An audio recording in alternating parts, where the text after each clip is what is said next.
everybody, and welcome back to my opera channel. My name is Avi, and today we are celebrating some very special person's birthday. My nephew, Joseph Green. I do have a nephew named Joey, and his last name is Green, and his birthday is this week. So, just saying. Italian Verdi was born this week, October the 9th or 10th in 1813, which is also the same year another operatic genius, German, was born. Any guesses?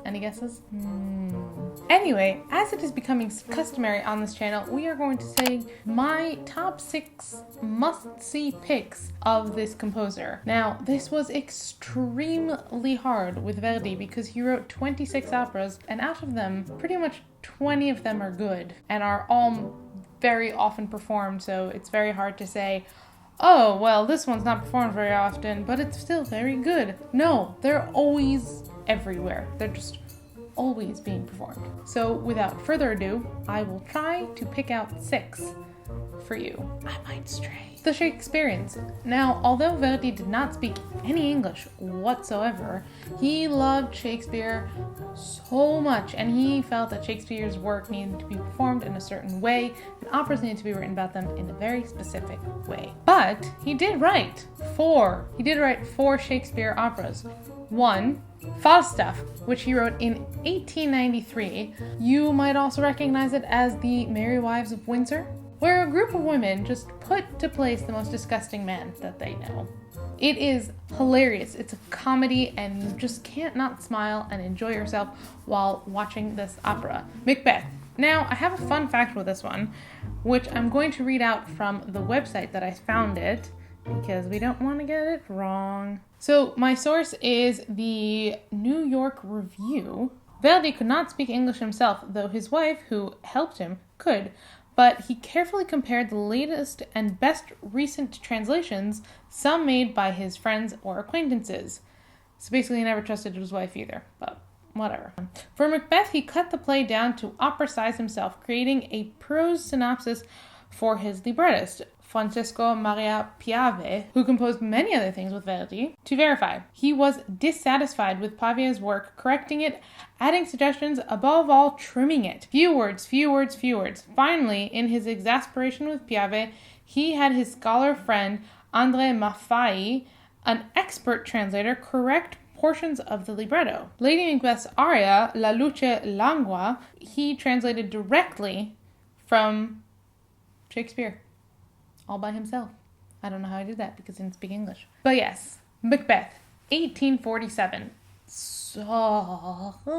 If you like Macbeth, why wouldn't you want to go see the opera? You know the story, you know what happens, and it's really good. And it's very close to the Shakespeare because Verdi felt very strongly about that. There is also Otello, which is his penultimate opera, but there is also one, which is actually the only opera that Verdi did not complete. It is his only unfinished work, and it's Re Lear, which is King Lear, but the librettist died in the middle, so they just never finished it. Quick interlude. So, if you haven't heard, I am currently running a crowdfunding campaign to help support this channel and get it to the next level, and hopefully also get the podcast to the next level. But I really need your help. So if you can, please go check the link down below. It is a SoundCloud project, which is through the Royal Academy of Music. And I am bringing you some really exciting rewards if you help me. And one of the rewards is you can even actually help me write some of these videos. So please go check them out. Every little bit counts. So even if you have £1 to give, I will appreciate it so much. So please go check the link down below. It is the SoundCloud link, and it is called Opera Over a Cuppa.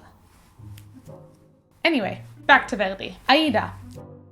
Leontine Price got a 3.5-minute standing ovation at the end of her aria at her final performance of the Met, and it is very well deserved. It's an Ethiopian princess who gets captured by the Egyptians, and she's got to fall in love with someone, so wonder who that's going to be. Great mezzo aria in there too. What should I pick next? How do you like my Autumn Shrine? I am going to have to go with Don Carlo, which was written in 1867 in French, and then 4 months later was translated into Italian, and then revised a couple of years later to just add some schwung to the story. But Don Carlo was actually the first opera that I ever did see, which is why it's so close to my heart. It is an insane story. Opening of the curtain. Dad stole my girl. Where are we gonna go from there? Would recommend. It's insanity. It's great. It's good. It's still performed. It's not as popular as the other Verdis that I've mentioned so far, but it got me into opera, guys. It got me here. And lastly, which is the must. I mean, it's impossible to hide from it. It is the most performed opera other than Tosca and Carmen. It's like one of those top 3 tiers. And it is the hype of grand opera at its best. And I rekindled my love for it when I made a synopsis about it with Greg Eldridge over in January. Any guesses?